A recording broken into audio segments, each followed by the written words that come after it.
Termino nessa noite uma série de reflexões sobre o Evangelho, e a minha oração é que o Senhor, pela sua graça e pela sua misericórdia, possa falar ou continuar falando as nossas vidas de forma especial. Gostaria de convidá-los a abrirem suas Bíblias comigo no livro de Atos dos Apóstolos, capítulo 16.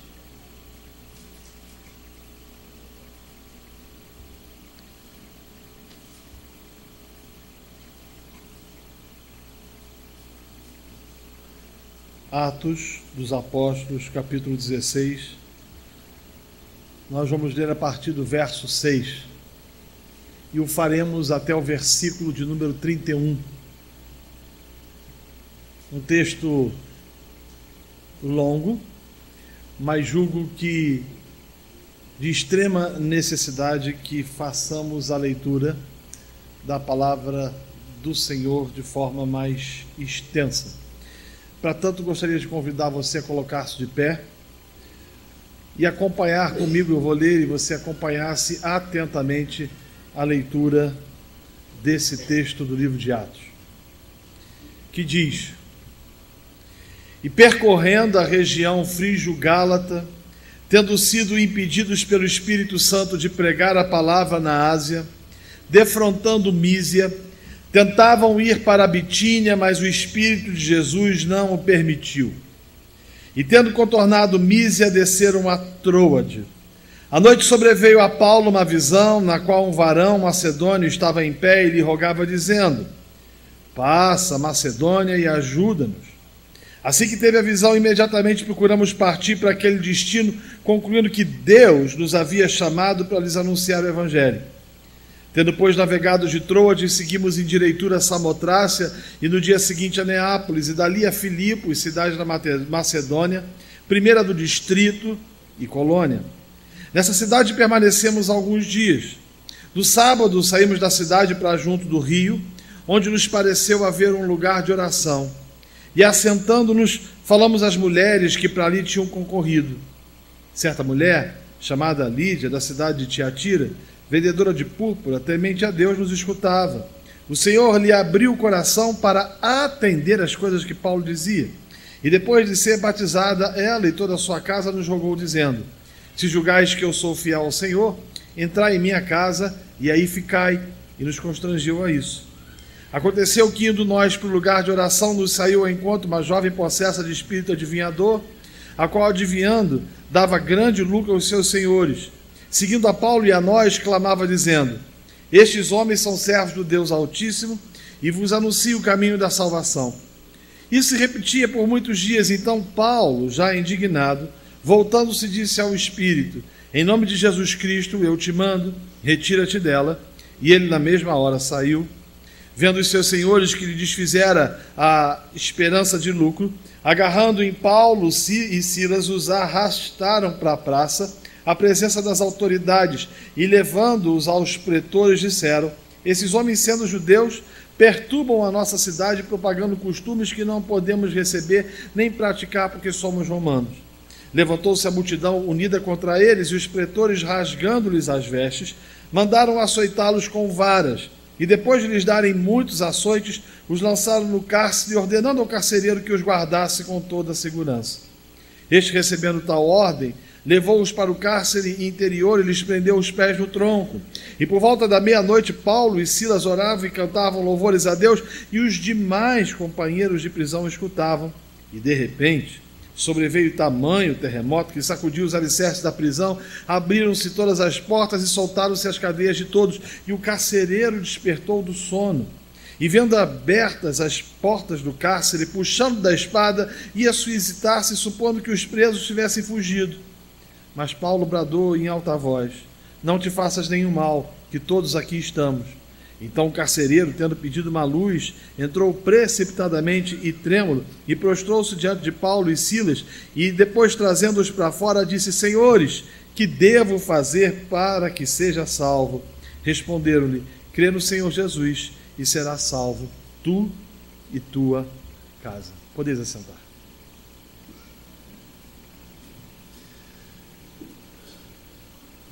Meus queridos irmãos, antes de fazer a exposição do texto que acabamos de ler, julgo que seja necessário com que façamos algumas considerações.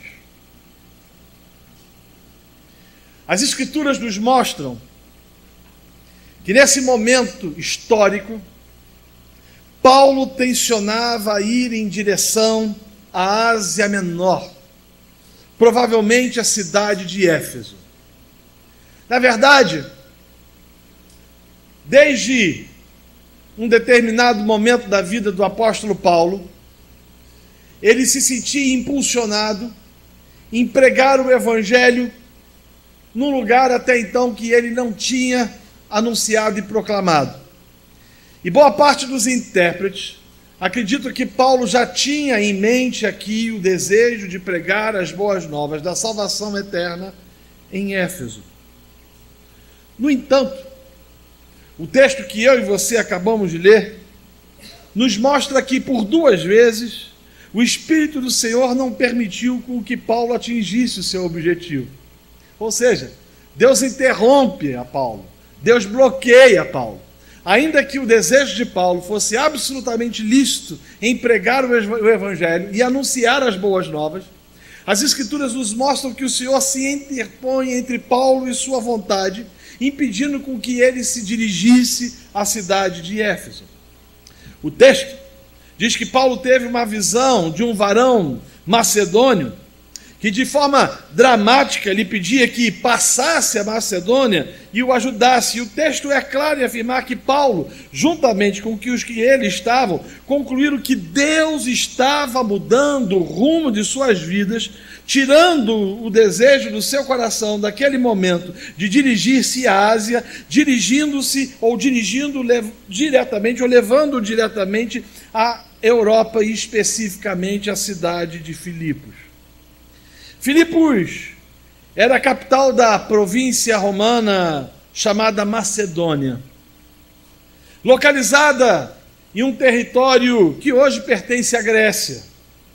Ela era, naquele tempo, uma cidade importante devido à sua localização, junto àquilo que eles chamavam da principal estrada, que cortava a Macedônia no sentido leste-oeste e que servia de caminho de ligação entre a Ásia e Roma. Portanto, uma cidade emblemática. Além disso, Filipos era uma cidade muito rica, porque naquela localidade existiam inúmeras minas de ouro e de prata.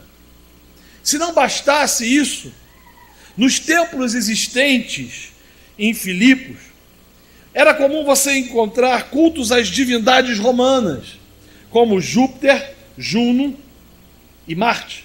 Portanto, era uma cidade profícua, uma cidade rica, uma cidade culta e uma cidade também absolutamente idólatra.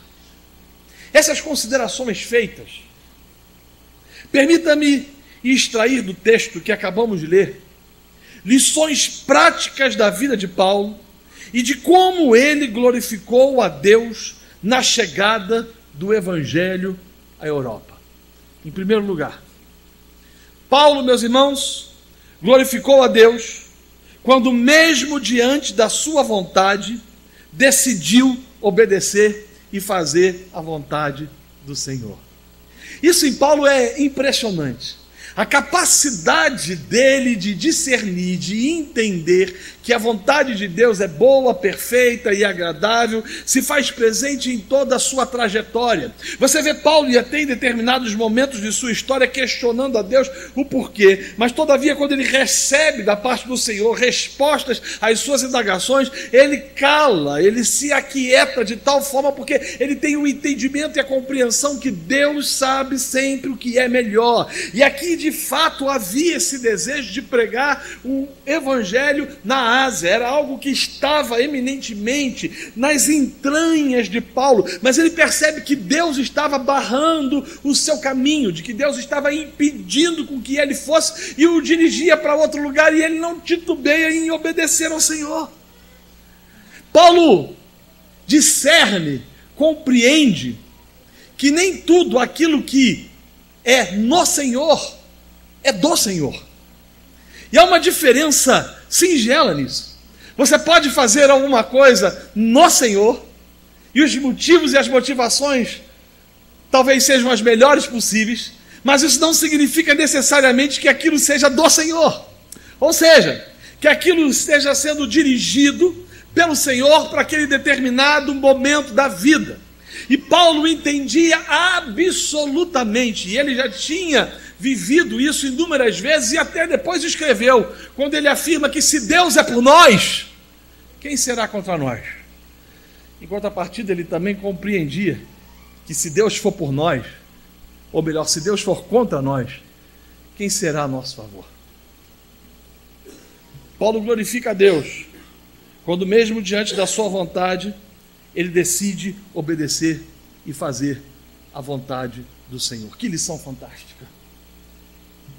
Em segundo lugar, Paulo glorifica a Deus ao fazer da oração a base da sua missão. É interessante que ele dirige-se à cidade de Filipos, e quando ele chega naquele lugar, o texto bíblico é claro em afirmar que ele procura um lugar de oração. Aliás, Paulo possuía uma estratégia extremamente interessante quando ele chegava nas cidades onde ele pretendia pregar o Evangelho. Ele geralmente ia a uma sinagoga, e ele entendia que o Evangelho precisava primeiro ser pregado a uma sinagoga para depois ele fosse pregado em outros lugares. Só que Paulo chega em Filipos e ele não encontra a sinagoga. E boa parte dos intérpretes entende de que não existia sinagoga pelo fato de que naquela cidade não possuíam 12 homens, judeus, prosélitos reunidos em torno da Torá. O que leva Paulo a entender que ele precisava procurar um lugar de oração. E repare o artigo usado. O artigo é indefinido. Ele não sabe aonde, ele não sabe quem. Ele ouve falar de um grupo de mulheres que estavam se reunindo à beira do rio, e ele vai ao encontro dessas mulheres e ali ele apresenta o Evangelho. O interessante é que Paulo não ousa começar qualquer coisa sem que antes ele dedicasse tempo à oração. Aliás, isso me faz lembrar daquilo que os puritanos costumavam dizer. Os puritanos costumavam dizer que fazer a obra de Deus sem oração é arrogância e prepotência. Não nos é possível fazermos absolutamente nada, traçarmos planos, traçarmos alvos, projetar atividades que possam produzir evangelização ou proclamação do Evangelho, sem que antes nós procuremos ao Senhor em oração, sem que nós o busquemos, sem que nós clamemos a Ele. E Paulo entendia, meus amados e queridos irmãos, que não é possível pregar o Evangelho, que não é possível ser bem-sucedido na missão, que não é possível ser bem-sucedido nos seus projetos, nos seus propósitos, sem que se dedique tempo à oração. Alguns costumam dizer que a reunião de oração é o termômetro de uma igreja. Você percebe a devocionalidade e a espiritualidade dela, a profundidade dela a partir do momento que ela entende a importância da oração. Uma igreja que ora é uma igreja que está dizendo, em outras palavras, o seguinte: ó Deus, nós não somos um clube social onde nos encontramos no domingo a fim de rever os nossos amigos. Nós somos uma agência do reino que entende exclusivamente que nascemos de Deus e que vivemos para Deus e que tudo tem que ser feito para a glória de Deus. Por isso nós dependemos do Senhor em oração.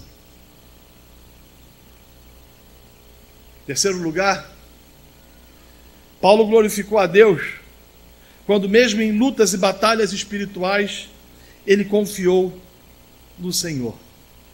Porque o texto diz que depois que ele encontra esse grupo de mulheres, e essas mulheres se convertem, eles passam a reunir-se na casa dessa vendedora de púrpura chamada Lídia. E o texto muda o artigo. Em vez de Paulo procurar um lugar de oração, diz o texto de que ele passa a ir a o lugar de oração. O artigo indefinido se transforma em artigo definido, ou seja, Paulo entende que agora ele precisava estar reunido com os irmãos. E as escrituras são claras que quando ele se dirige a esse lugar de oração, o inferno se levanta, e geralmente é assim.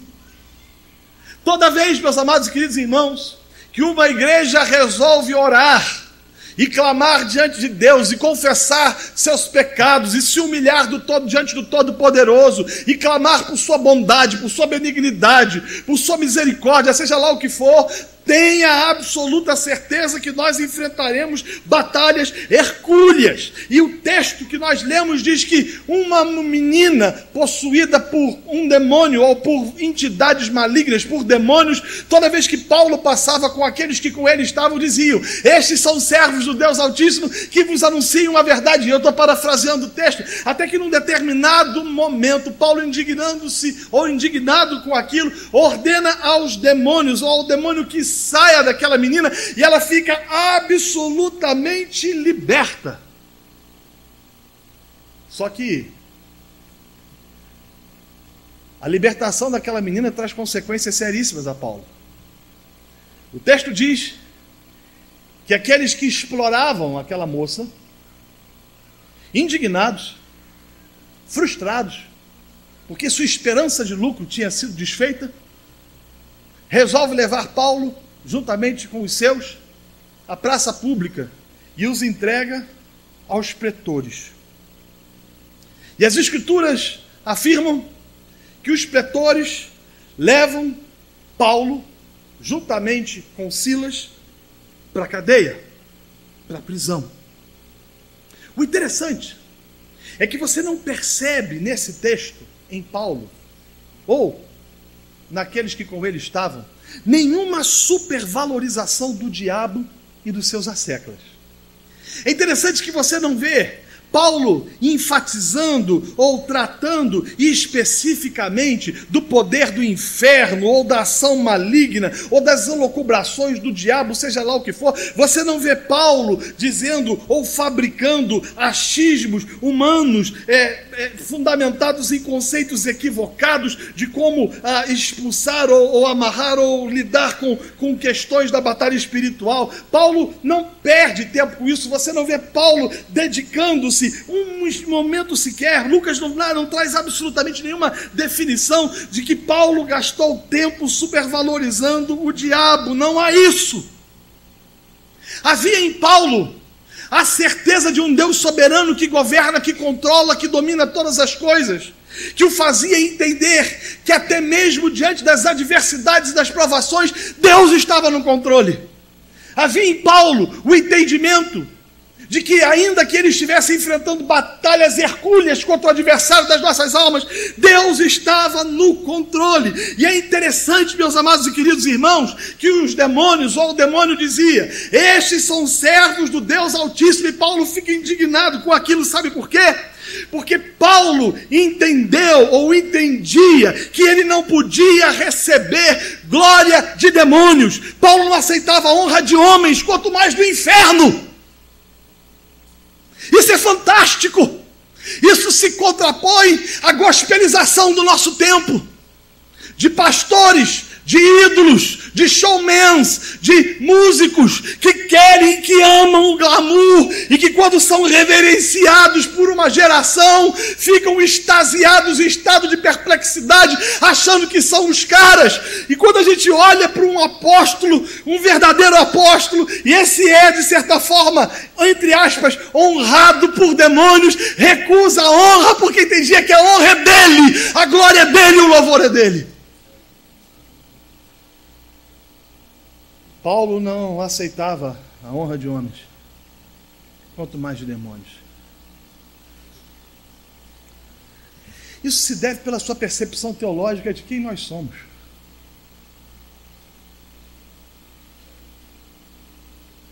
Nós não somos absolutamente nada. A jactância, a arrogância, a prepotência humana é incongruente com o nosso entendimento de um Deus grandioso, gracioso e poderoso. Foi o reformador Martinho Lutero que costumava dizer: somos mendigos, e essa é a verdade. Nós não temos controle nem domínio sobre tudo, ou sobre todos, ou sobre nada. Tudo é dele. Deixa eu te fazer uma pergunta. Quem de vós, ou qual de vós que se encontra presente aqui neste culto, pode garantir que amanhã estará vivo? Quem de nós tem controle sobre esse músculo que bate no peito chamado coração?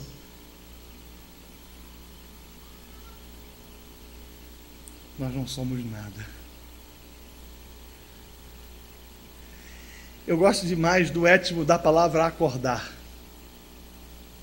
A gente acorda toda manhã. E a gente acorda porque as misericórdias de Deus se renovaram nas nossas vidas. Acordar está relacionado ao ao coração.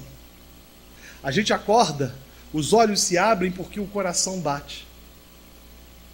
E porque o coração bate, a cor ele dá. A gente vê o verde da mata. A gente vê o azul do céu. A gente vê a beleza do mar. Simplesmente porque as misericórdias do Senhor se renovaram nas nossas vidas. E Paulo entendia, compreendia de que a honra é somente de Deus. Quinto lugar, Paulo glorificou a Deus na noite escura da prisão. Você não vê Paulo dizendo o seguinte: Deus, vamos combinar uma coisa.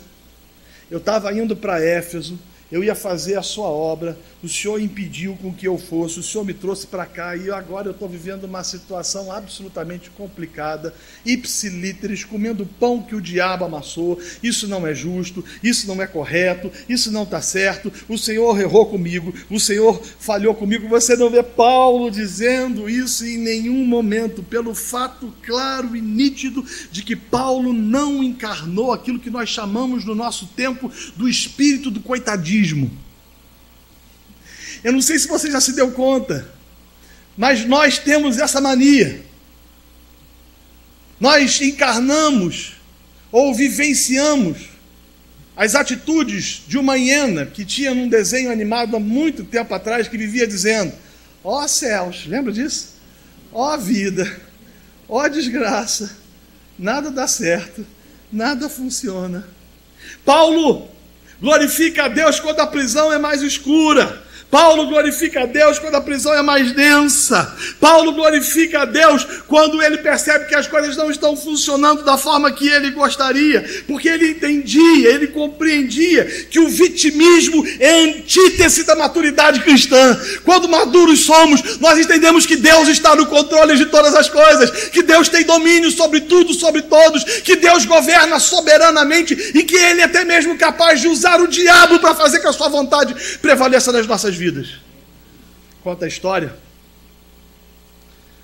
que uma mulher, numa favela no Rio de Janeiro, muito pobre, mãe de vários filhos, evangélica, estava passando necessidade, faltava alimentos para sustentar sua família.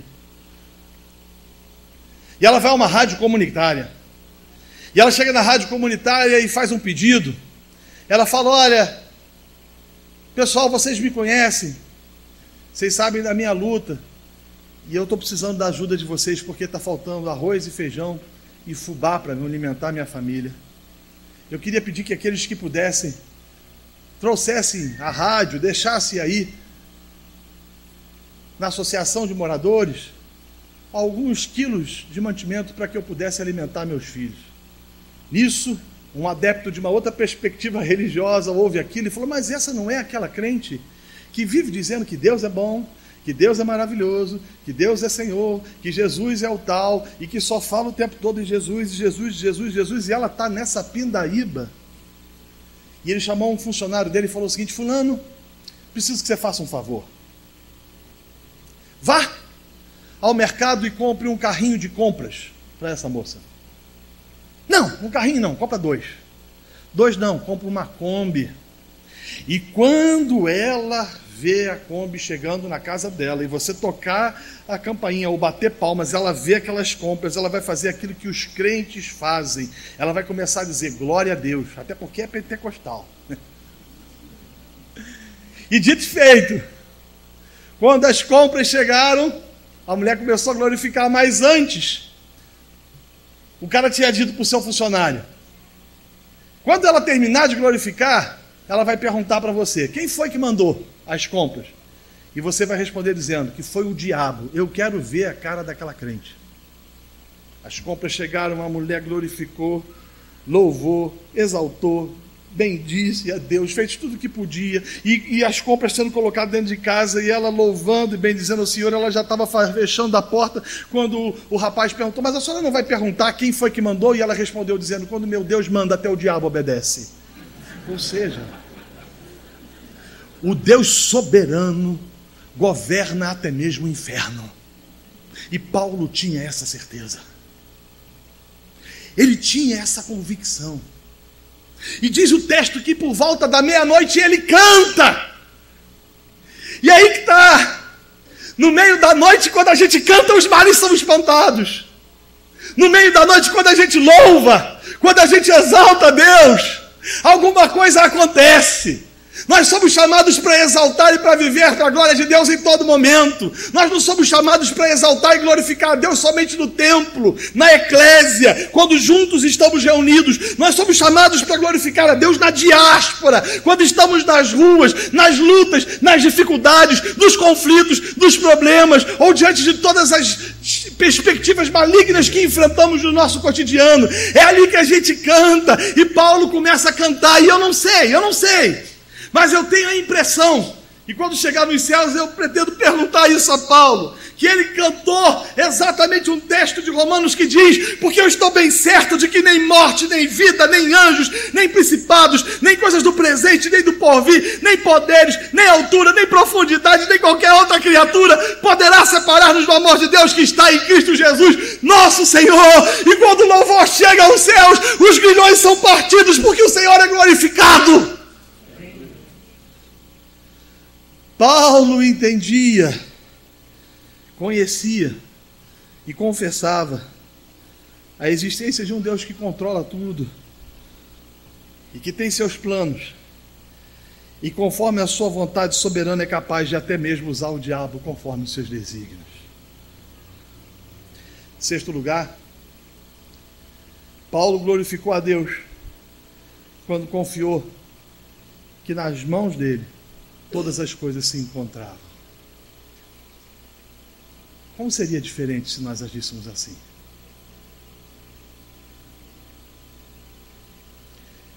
Seríamos menos ansiosos.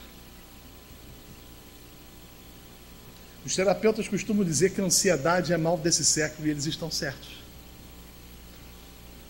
A gente se preocupa com o dia de amanhã e esquece que Ele tem todas as coisas nas suas mãos e que soberanamente Ele cuida de cada uma das nossas vidas.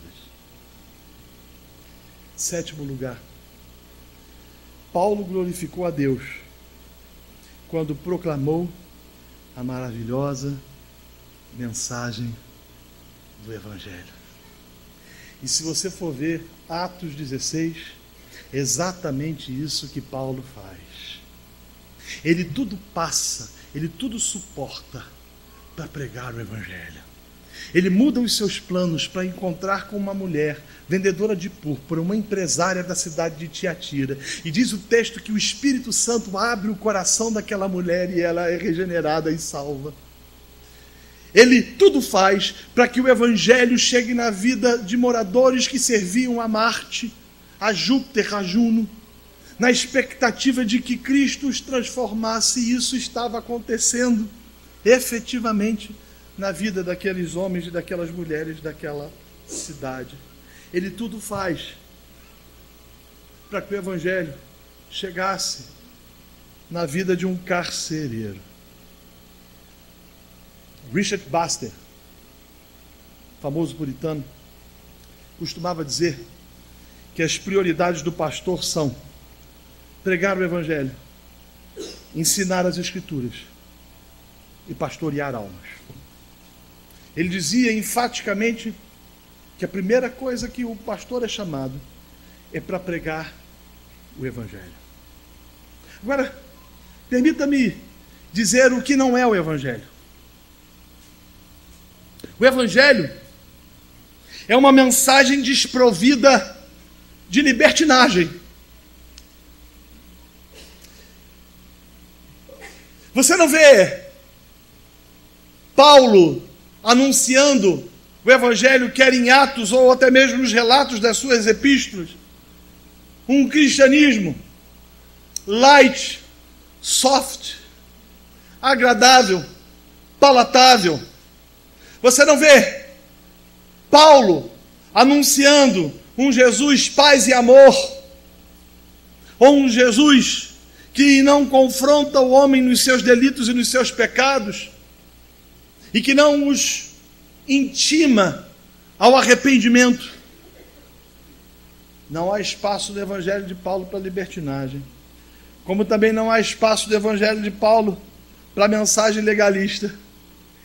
Você não vê Paulo chegando para o carcereiro dizendo o seguinte: olha, meu amigo, você quer ser salvo, porque o carcereiro, quando ele ouve o barulho e ele desperta do sono, ele vê que todas as portas estavam abertas, todos os grilhões tinham partido, e ele resolve pegar da espada e se matar por um fato claro. Carcereiros que deixassem os seus prisioneiros fugir pagavam com suas próprias vidas, seria uma desonra para ele. Até porque carcereiros costumavam ser funcionários públicos do Império Romano, ou seja, bons soldados que conseguiram passar a vida vivos, não morreram. E que, em virtude disso, passaram a servir Roma guardando presos. De certa forma, um carcereiro era uma pessoa benquista. E quando esse homem percebe que os presos iriam fugir, ele pega da espada, porque ele está dizendo o seguinte: eu não estou disposto a passar a vergonha de diante dos meus ser humilhado e ter a cabeça decepada por permitir com que homens fujam. E diz o texto que ele, quando tenta se matar, Paulo diz: não faças nada a ti mesmo, porque nós aqui estamos. E ele pede uma luz. E aí Paulo se aproxima daquele homem, e aquele homem diz: o que é que eu posso fazer para ser salvo? Paulo chega para ele e não diz: olha, você precisa amarrar os espíritos malignos do passado que estão fazendo com que você carregue uma maldição hereditária que precisa ser apagada, extirpada, mudada, transformada, seja lá o que for na sua vida. Paulo não diz para ele que ele precisava fazer alguma coisa outra qualquer. O que Paulo diz para ele é o seguinte: crê no Senhor Jesus e serás salvo. E é interessante porque quando ele fala que eu posso fazer para ser salvo, que eu posso fazer para poder ser livre dessa situação, o original traz a ideia de que ele não estava querendo saber como ele poderia ser salvo de Roma. Na verdade, aquela situação tinha levado ele a entender e a compreender que havia um ser soberano nos céus e na terra, que tinha feito um sinal estupendo naquele lugar, e ele compreende mediante a ação irresistível do Espírito Santo. Assim como aquela mulher tinha sofrido uma ação irresistível, assim como Lídia tinha sido convencida pelo Espírito, ele também estava sendo convencido pelo Espírito Santo naquele momento da grandeza de Deus. O evangelho pregado por Paulo não é um evangelho desprovido de achismos, de misticismos, de esquisitices, de crendices e de invencionices. É o evangelho que diz: crê em Cristo e Ele tudo fará. O problema nos dias de hoje é que isso frustra o enriquecimento de alguns que precisam comercializar a fé, que precisam introjetar na massa do bolo elementos mágicos, místicos, e que só são introjetados a partir de pagamento, e pagamento de muito dinheiro.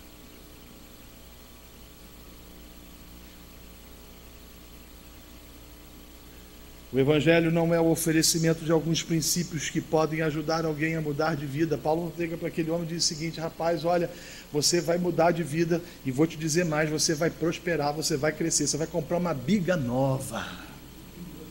Você está morando naquele bairro, cara, você vai ter uma casa diferenciada, e vou te dizer, você vai ter uma casa de banho na sua casa, e você vai glorificar de pé.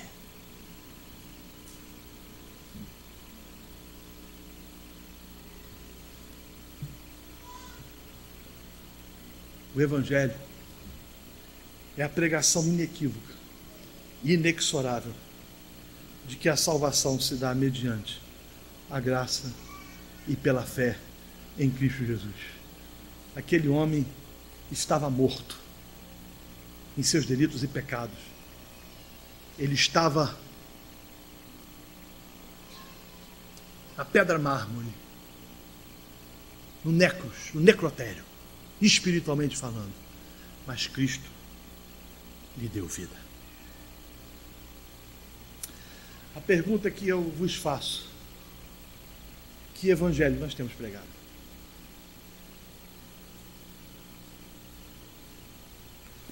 Esse evangelho que diz para o homem que ele pode ser salvo através de Cristo, ou como falei hoje pela manhã, o evangelho dos evangélicos, em que oferece tudo, menos aquilo que o homem mais precisa, que é o evangelho. E anunciar o evangelho é anunciar Cristo. Cristo, Cristo. As Escrituras nos trazem, através dos seus nomes, aquele que ele é.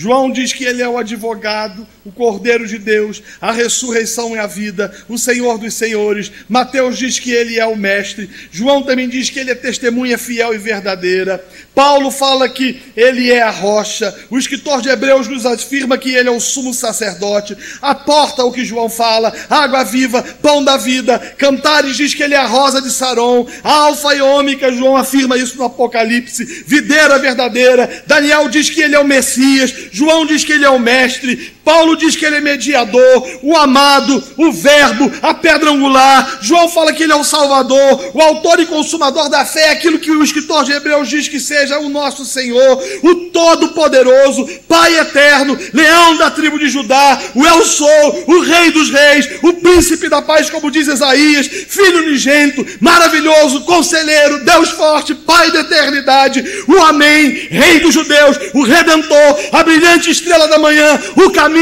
a verdade e a vida, Cristo. É o evangelho que transforma gente diferente. É capaz de transformar empresários como Lídia e escravos como uma menina. O evangelho não é destinado a uma classe social, a um grupo distinto de pessoas privilegiadas. O evangelho é capaz de transformar nobres, doutos, mas é capaz também de transformar gente indouta, inculta, que mal sabe escrever o seu nome, mas que por graça foi salvo por Cristo. Por isso ele nos diz que nós devemos pregar essa mensagem a todos os povos, a todos quanto pudermos. Somos chamados a sairmos dos nossos lares, do nosso conforto. Somos chamados, meus amados e queridos irmãos, a mudar os nossos planos, nossas perspectivas, com a visão única e clara de que devemos pregar o evangelho. Vamos à aplicação do texto. Em primeiro lugar, o texto nos ensina que a gente não pode desperdiçar a nossa geografia. Deixe-me explicar isso. Paulo queria ir para Éfeso, Deus leva ele para Filipos. Às vezes a gente não entende por que o Senhor nos tira de um lugar e nos leva para outro. A gente não compreende por que as portas do emprego onde nós estávamos servindo foram fechadas, demitidos fomos, e outras se abriram. A gente não entende por que tivemos que mudar de cidade. E foi necessário que fôssemos viver em outro lugar. E quando a gente não entende isso, a gente tem a capacidade de ficar um tanto que desnorteado. Até porque somos seres finitos, cheios de limitações emocionais, psicológicas, que fazem com que a insegurança tome conta do nosso coração. Mas eu me impressiono com a maturidade paulina, porque a mudança para ele não é complicado.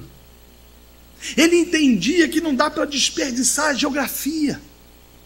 Quando Deus muda os nossos planos, Ele nos tira de um lugar para outro, é porque o soberano tem alguma coisa para fazer. Talvez Ele queira te levar a Lídias, a mulheres empresárias, ou talvez Ele queira levar você a encontrar com uma menina. escrava, que está absorta em prostituição, mas que precisa do poder do Evangelho. Nós somos servos inúteis.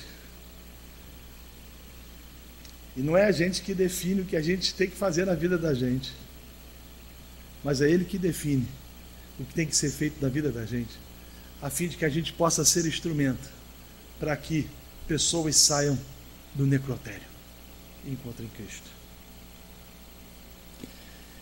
Segundo lugar, creia na soberania de Deus que tudo governa e que é Ele quem dirige os nossos passos. Isso me faz lembrar uma história. Um homem ganhou um cavalo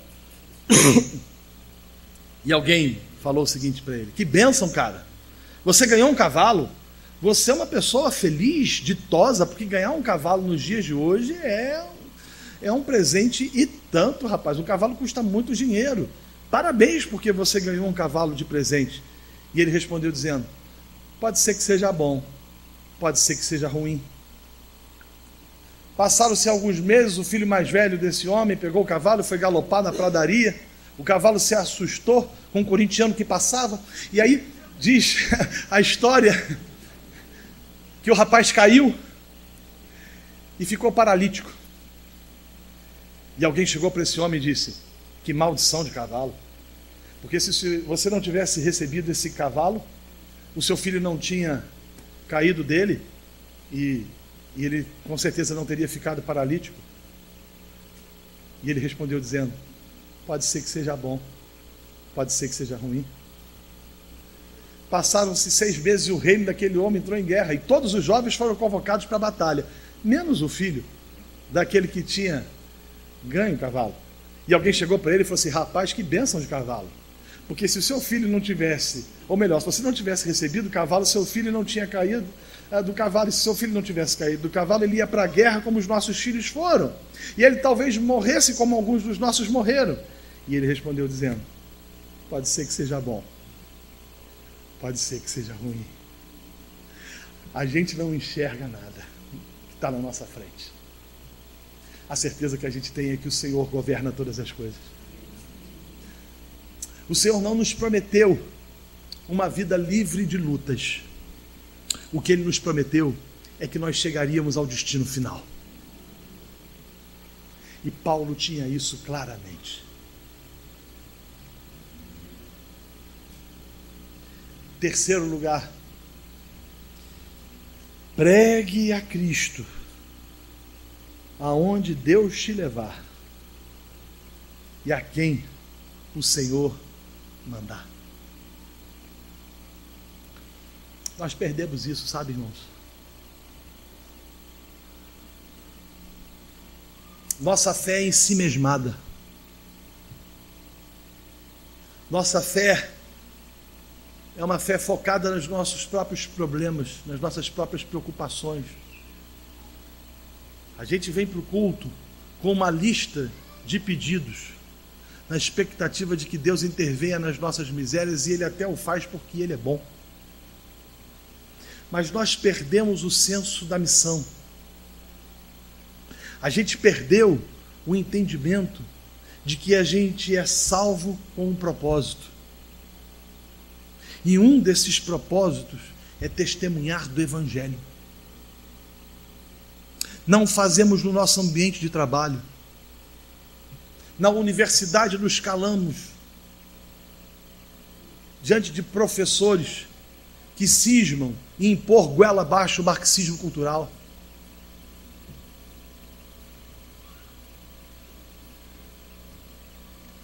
Nos calamos diante dos nossos vizinhos.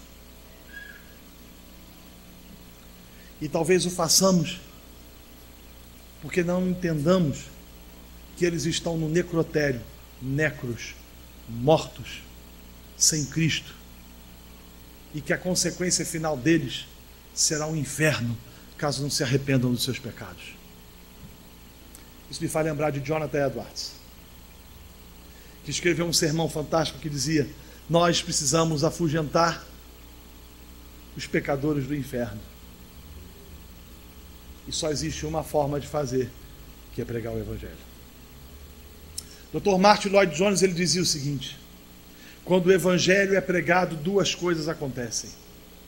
A primeira delas é que os eleitos são confrontados pela mensagem e o Espírito Santo, mediante uma ação soberana de Deus, os converte para a glória do Senhor. E a segunda é que os réprobos têm os seus corações endurecidos cada vez mais, a fim de que também Deus seja glorificado. A igreja não tem o direito de fazer outra coisa a não ser pregar o evangelho. Eu fui convidado para ir numa igreja, pregar numa igreja, e quando eu terminei de pregar, eu passei por uma situação muito difícil. O pastor chegou de púlpito, uma igreja muito grande, e falou o seguinte: agora nós vamos ungir o povo com óleo da alegria, e o pastor Renato vai ungir todo mundo. Filmado o negócio.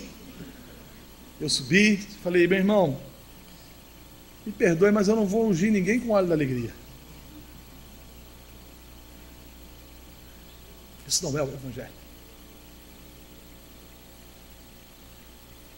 O evangelho é mais do que isso. O evangelho é a proclamação de um Deus soberano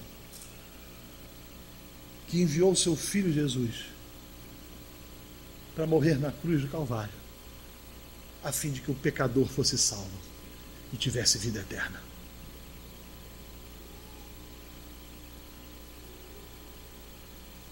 Pregue Cristo em qualquer momento, em qualquer instante. A boca fala de que está cheio o coração. Se a gente não prega, é porque talvez o nosso coração não esteja tão cheio das verdades inquestionáveis das Escrituras.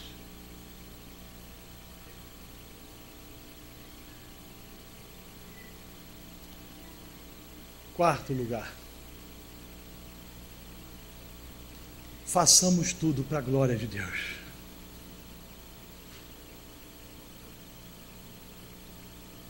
A gente prega o evangelho porque a gente quer que Deus seja glorificado. A gente prega o evangelho porque a gente se regozija em ver o nome do nosso Senhor exaltado.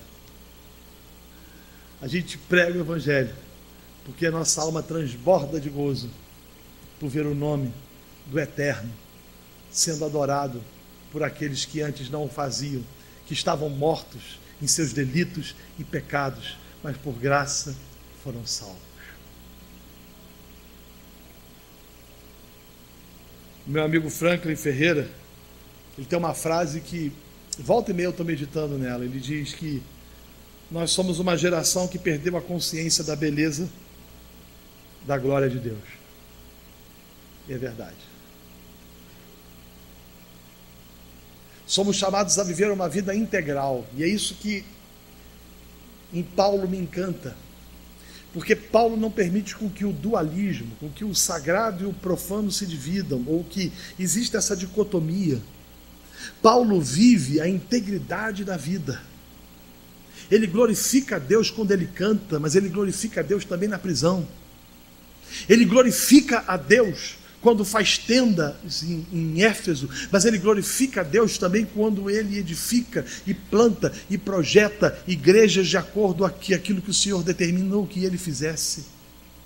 A vida de Paulo não é uma vida dicotômica, e quando a gente olha para a igreja evangélica brasileira, parece que ela é um tipo de monstro, porque na igreja nós conjugamos os evangeliquez com tanta propriedade, né? Existem termos tão assim interessantes. Há uma música que canta no Rio de Janeiro, que eu não sei se canta aqui em São Paulo, que se o incrédulo passa na rua, ele fica extremamente escandalizado. A letra diz mais ou menos assim: incendeia, Senhor, a sua igreja, incendeia, Senhor, a sua noiva. Se o cara passa lá fora, eu não sei o que ele vai pensar, ele vai chamar a polícia, corpo de bombeiro, vai chamar quem quer dizer, prende aquele pastor porque ele é um louco. E aí ele vai vivendo aquela coisa, aquele evangeliquez que traz a impressão de que na igreja ele é santo, mas fora da igreja ele é absolutamente distinto, diferente. Ele não é um tipo de testemunha, ele não prega, prega, ele não ministra, ele não evangeliza, ele não deixa transparecer pelos poros a beleza da glória de Deus, ele não deixa transparecer aquilo que os olhos dele têm visto, ele não deixa transparecer aquilo que ele tem encontrado, aquilo que ele tem experimentado, ele não deixa transparecer. E quando eu falo isso, eu não estou tratando dentro de uma perspectiva mística, do arrepio, eu não estou tratando, não estou dizendo dentro de um sentimento catártico, ou seja lá o que for, mas eu trato especificamente de alguém que vive, que entende que a integralidade da vida nos leva a pregar Cristo. É o que Piper dizia: a gente tem que fazer tudo para a glória de Deus, inclusive beber suco de laranja. Era o que Lutero dizia: seja o melhor sapateiro, e seja o melhor sapateiro para a glória de Deus. Você é chamado para ser o melhor médico para a glória de Deus. Você é chamado para ser o melhor advogado para a glória de Deus. Você é chamado para ser o melhor professor para a glória de Deus, o melhor psicólogo para a glória de Deus, o melhor administrador para a glória de Deus, o melhor pedreiro para a glória de Deus, a ponto de que as pessoas que se relacionam com você possam ver a estrela da manhã brilhando.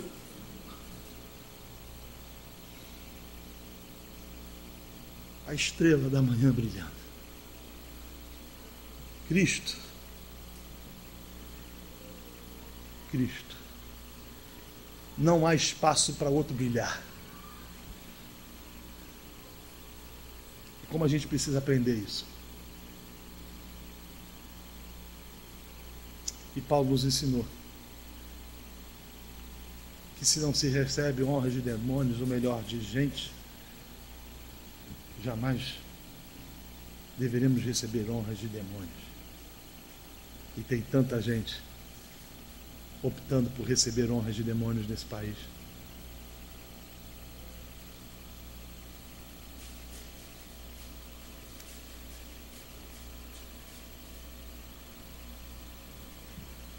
Que o Senhor possa ter misericórdia de nós. E que a sua palavra diariamente venha nos confrontar. Martin Lloyd Jones dizia o seguinte: que quando o evangelho é pregado, é impossível o cara voltar para casa da mesma forma. Ou ele volta impactado pelo poder do evangelho, disposto a viver para a glória de Deus, ou ele volta com o coração mais duro, odiando a mensagem. Mas numa sociedade politicamente correta, a gente quer que todo mundo fique de bem. A gente quer passar a imagem do pastor bonzinho, do crente boa pessoa. E aí a gente vai deixando de pregar verdades inquestionáveis. E as consequências disso são as piores possíveis.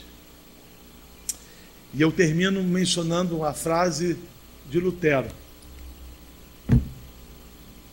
Eu não sou luterano, mas Lutero, confesso a você, ele muito fala ao meu coração. Na verdade, eu tenho até algumas divergências com o pensamento de Lutero. Mas eu acho essa frase dele fantástica.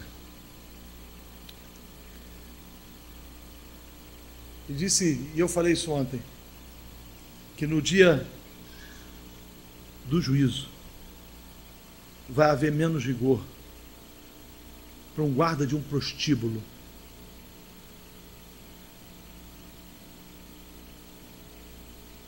para o cafetão da Rua Augusta do que para aquele que pregou um falso evangelho.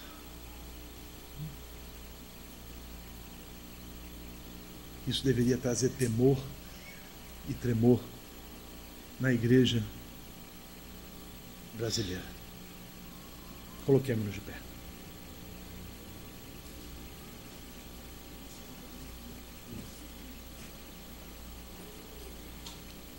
Permita-me orar, pastor.